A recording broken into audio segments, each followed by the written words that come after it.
नमस्कार दोस्तों, आपका आपके अपने चैनल फोकस एट गोल्स में स्वागत है। हम करंट अफेयर सीरीज में आज के 21 प्रश्नों को डिस्कस करेंगे जो आपके सभी कॉम्पिटिटिव एग्जाम्स में हेल्पफुल हैं। तो आइए प्रश्नों की शुरुआत करते हैं।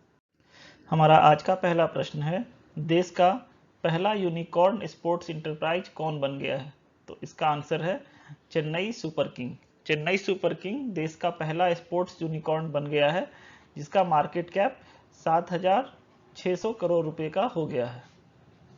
तुम्हारा अगला प्रश्न है, अमेरिका के राष्ट्रपति जो बाइडेन ने किस भारतवंशी को अपना अमेरिकी राजदूत के रूप में नीदरलैंड में नामित किया है?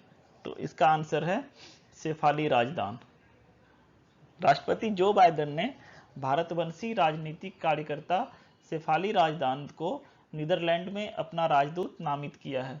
प्रवासी भारतीय 50 वर्षीय राजदान मूल रूप से भारत के कश्मीर से हैं। हमारा अगला प्रश्न है, उत्तर भारत का पहला अंतरिक्ष केंद्र कहाँ स्थापित किया गया है?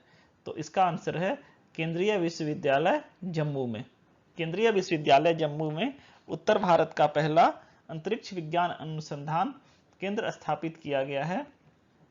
केंद्रीय मंत्री डॉक्टर जितेंद्र सिंह ने अनुसंधान केंद्र का उद्घाटन किया। इस केंद्र में एविएशन एंड एरोनॉटिक्स में बीटेक कोर्स करवाया जाएगा। हमारा नेक्स्ट क्वेश्चन है, रॉयल चैलेंजर्स बेंगलुरु ने आईपीएल के आगामी सत्र के लिए किसे टीम का कप्तान नियुक्त किया है?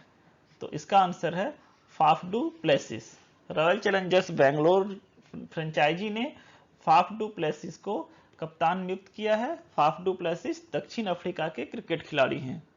हमारा अगला प्रश्न है, हिमाचल प्रदेश के किस जिले में बुलेट प्रूफ जैकेट का कारखाना लगने जा रहा है? तो इसका आंसर है ऊना। हिमाचल प्रदेश के ऊना में बुलेट प्रूफ जैकेट का कारखाना लगने जा रहा है। अभी तक देश में 22 कारखाने लगाए जा चुके हैं। केंद्रीय सूचना एवं प्रसारण, युवा मामले और खेल मंत्री अनुराग सिंह ठाकुर ने कहा है कि हिमाचल प्रदेश में बुलेट प्रूफ जैकेट का कारखाना लगेगा। हमारा अगला प्रश्न है, किस राज्य सरकार ने चाय श्रमिकों के लिए एक विशेष योजना मुख्यमंत्री चाय श्रमिक कल्याण प्रकल्प की घोषणा की है? तो इसका आंसर है त्रिपुरा। त्रिपुरा सरकार ने चाय श्रमिकों के लिए एक विशेष योजना मुख्यमंत्री चाय श्रमिक कल्याण प्रकल्प की घोषणा की है। इस विशेष योजना के कार्यान्वयन के लिए 85 करोड़ रुपये त्रिपुरा के 7,000 चाय बागान श्रमिकों को सामाजिक सुरक्षा जाल के तहत लाने की दिशा में एक कदम के रूप में आवंटित किया गया है। यह विशेष योजना राज्य सरकार और केंद्र सरकार द्वारा चाय बागान श्रमिकों को उनके लिए हकदार सुविधाओं को एकीकृत करके आवास, राशन और वित्तीय सहायता सुनिश्चित करेगी। हमारा अगला प्रश्न है, बिहार सरकार ने देश का पहला सुपर कंप्यूटर बनाने वाले संस्थान सीडैक यानी centre for development of advance computing का एक केंद्र कहां शुरू करने का फैसला किया है? तो इसका आंसर है पटना। बिहार सरकार ने देश का पहला सुपर कंप्यूटर बनाने वाली संस्थान सीडैक का एक केंद्र पटना में शुरू करने का फैसला किया है। अब तक देश में 13 सीडैक सेंटर संचालित हैं। पटना में यह 14वां सेंटर होगा। सीडैक का मुख्यालय पुणे में है। हमारा अगला प्रश्न है, बिहार पुलिस में हर 500 पदों पर कितने ट्रांसजेंडर की नियुक्ति होगी? तो इसका आंसर है 1। सामान्य प्रशासन विभाग ने संकल्प जारी करते हुए बताया है कि किन्नरों, ट्रांसजेंडरों को बिहार पुलिस में निकलने वाले सिपाही और दरोगा के भर्ती में हर 500 पदों पर एक ट्रांसजेंडर की सीधी भर्ती हो सकेगी। ट्रांसजेंडर को संकल्पित के मुताबिक पिछड़ा वर्ग अनुसूची 2 के तहत शामिल किया गया है। नियुक्ति के समय अगर योग्य ट्रांसजेंडर नहीं मिला तो इस कोटे को पिछड़ा वर्ग के सामान्य उम्मीदवार से भरा जाएगा। हमारा अगला प्रश्न है, आईटीबीपी ड्यूटी के दौरान शहीद सैनिकों के परिवार वालों को कितने स्मार्टफोन बांटा जाएगा? तो इसका आंसर है 300। सीमा की सुरक्षा करने वाली फोर्स भारतीय तिब्बत सीमा पुलिस यानी आईटीबीपी 300 स्मार्टफोन बांटने जा रही है। ये स्मार्टफोन उन जवानों के परिजनों को दिए जाएंगे जो ड्यूटी के दौरान शहीद हो गए। आईटीबीपी के वरिष्ठ अधिकारी और प्रवक्ता विवेक कुमार पांडे ने शनिवार को इसकी जानकारी दी। हमारा अगला प्रश्न है, मुख्यमंत्री कल्याण उत्थान योजना के अंतर्गत अविवाहित छात्राओं को इंटरमीडिएट प्रोत्साहन योजना के तहत 1000 रुपये किसके माध्यम से उपलब्ध कराई जा रही है? तो इसका आंसर है डीबीटी के माध्यम से, यानी डायरेक्ट बेनिफिट ट्रांसफर। मुख्यमंत्री कल्याण उत्थान योजना के अंतर्गत अविवाहित छात्राओं को इंटरमीडिएट प्रोत्साहन योजना के अंतर्गत 1000 रुपये डायरेक्ट बेनिफिट ट्रांसफर के माध्यम से उपलब्ध करवाई जा रही है। हमारा नेक्स्ट क्वेश्चन है, चिली के सबसे युवा राष्ट्रपति कौन बने हैं? तो इसका आंसर है गैब्रियल बोरिक। पूर्व छात्र नेता गैब्रियल बोरिक ने शुक्रवार को चिली के नए राष्ट्रपति के रूप में शपथ ली है। गैब्रियल बोरिक फोंट को चिली के 36वें राष्ट्रपति बने हैं। गैब्रियल बोरिक सेबेस्टियन पिनेरा का स्थान लेंगे। हमारा नेक्स्ट क्वेश्चन है, ऑयल इंडिया लिमिटेड के नए चेयरमैन और प्रबंध निदेशक यानी सीएमडी कौन बने हैं? तो इसका आंसर है रंजीत रथ। रंजीत रथ देश की दूसरी सबसे बड़ी सरकारी तेल कंपनी ऑयल इंडिया लिमिटेड के नए चेयरमैन और प्रबंध निदेशक बने हैं।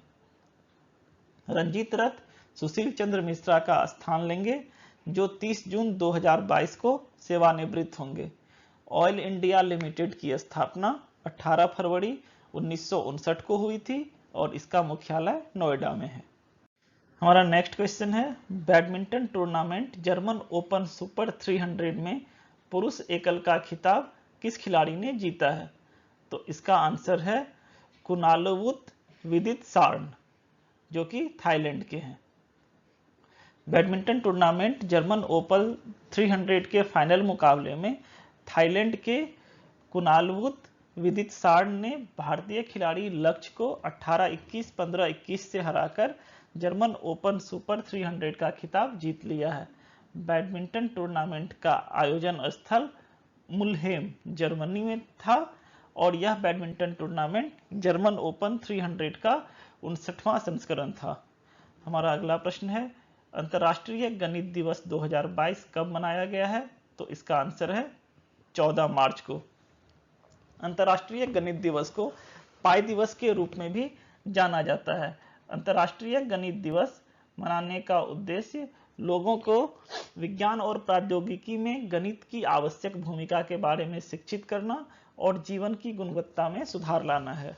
हमारा अगला प्रश्न है, किस राज्य या केंद्र शासित प्रदेश ने इलेक्ट्रिक ऑटो रिक्शा की खरीद प्रक्रिया को आसान बनाने के लिए 9 पोर्टल माई ईवी लॉन्च किया है? तो इसका आंसर है दिल्ली। दिल्ली सरकार ने माई ईवी पोर्टल को कन्वर्जेंस एनर्जी सर्विसेज लिमिटेड के साथ मिलकर विकसित किया है। माई ईवी पोर्टल की सहायता से ई रिक्शा खरीदने वाले ग्राहकों को सरकारी मदद उपलब्ध कराई जा सकेगी, जिसके माध्यम से दिल्ली सरकार ई रिक्शा खरीदने वालों को 25,000 रुपये से 30,000 रुपये का इंसेंटिव देगी। अगर आप हमारे चैनल पर नए हैं और आपने अभी तक चैनल को सब्सक्राइब नहीं किया है तो फटाफट चैनल को सब्सक्राइब कर लीजिए और बेल आइकन प्रेस कीजिए, ताकि हम जब भी कोई नया वीडियो अपलोड करें तो उसका नोटिफिकेशन आपको मिल जाए। हमारा नेक्स्ट क्वेश्चन है, भारतीय टेस्ट क्रिकेट के इतिहास में सबसे तेज अर्धशतक बनाने वाले बल्लेबाज कौन बने हैं? तो इसका आंसर है ऋषभ पंत। भारत और श्रीलंका के बीच बेंगलुरु में खेले गए पिंक बॉल टेस्ट मैच में भारतीय विकेटकीपर और बल्लेबाज ऋषभ पंत ने सिर्फ 28 बॉल में अर्धशतक बनाकर दिग्गज ऑलराउंडर कप्तान कपिल देव के कई साल पुराने रिकॉर्ड को तोड़ दिया है। हमारा नेक्स्ट क्वेश्चन है, भारत के किस हवाई अड्डे को लगातार चौथे एशिया पैसिफिक क्षेत्र में बेस्ट एयरपोर्ट के पुरस्कार से सम्मानित किया गया है? तो इसका आंसर है इंदिरा गांधी अंतर्राष्ट्रीय हवाई अड्डा, नई दिल्ली। एयरपोर्ट काउंसिल इंटरनेशनल ने एशिया पैसिफिक इंदिरा गांधी अंतर्राष्ट्रीय हवाई अड्डे को बेस्ट एयरपोर्ट के पुरस्कार से लगातार चौथी बार सम्मानित किया है। एयरपोर्ट काउंसिल इंटरनेशनल द्वारा एयरपोर्ट सर्विस क्वालिटी के आधार पर इंदिरा गांधी अंतर्राष्ट्रीय हवाई अड्डे को यह पुरस्कार प्रदान किया गया है। हमारा नेक्स्ट क्वेश्चन है, लंदन एंड पार्टनर्स द्वारा जारी वैश्विक रिपोर्ट डिजिटल शॉपिंग वैश्विक निवेश 2021 में भारत का क्या स्थान रहा है? तो इसका आंसर है दूसरा स्थान। लंदन एंड पार्टनर्स द्वारा जारी रिपोर्ट के अनुसार भारत डिजिटल शॉपिंग कंपनियों के लिए दूसरा सबसे बड़ा वैश्विक उद्यम पूंजी निवेश केंद्र है, जो 2020 में $8 बिलियन से बढ़कर 2021 में $22 बिलियन हो गया है। इस रैंकिंग में पहले स्थान पर अमेरिका है, जिसमें यहाँ पर $51 बिलियन का निवेश किया गया है, और दूसरे स्थान पर भारत $22 बिलियन के साथ, और तीसरे स्थान पर चीन $14 बिलियन के साथ है। हमारा नेक्स्ट क्वेश्चन है, online skill gaming company games 24 ने किसे फैंटेसी स्पोर्ट्स प्लेटफॉर्म माई 11 सर्किल के लिए नया ब्रांड एम्बेसडर नियुक्त किया है? तो इसका आंसर है शुभमन गिल और Ruturaj Gaikwad. Games 24x7 private limited Bharat की अग्रणी डिजिटल स्किल्स गेम कंपनी ने भारतीय क्रिकेटरों शुभमन गिल और ऋतुराज गायकवाड़ को अपने माई 11 सर्किल फैंटेसी गेमिंग प्लेटफॉर्म के लिए नया ब्रांड एम्बेसडर नियुक्त किया है। हमारा अगला प्रश्न है, टाटा समूह ने किसे एयर इंडिया लिमिटेड का अध्यक्ष नियुक्त किया है? तो इसका आंसर है नटराजन चंद्रशेखरन। टाटा सन्स के प्रमुख नटराजन चंद्रशेखरन को एयर इंडिया का अध्यक्ष नियुक्त किया गया है। सोमवार को बोर्ड ने उनकी नियुक्ति की पोस्टिंग की। पहले टाटा सन्स ने 14 फरवरी को टर्किश एयरलाइंस के प्रमुख इल्कर आईसी को एयर इंडिया का मुख्य कार्यकारी अधिकारी और प्रबंध निदेशक नियुक्त करने की घोषणा की थी, लेकिन विरोध के बाद आईसी ने यह प्रस्ताव ठुकरा दिया था। इसके साथ ही हम आज के आखिरी प्रश्न पर पहुंच गए हैं। हमारा आज का आखिरी प्रश्न है, भारत अनुदान सहायता के तहत निर्मित पेयजल आपूर्ति परियोजना का उद्घाटन नेपाल के किस जिले में किया गया है? तो इसका आंसर है सोलुखुम्बु जिले।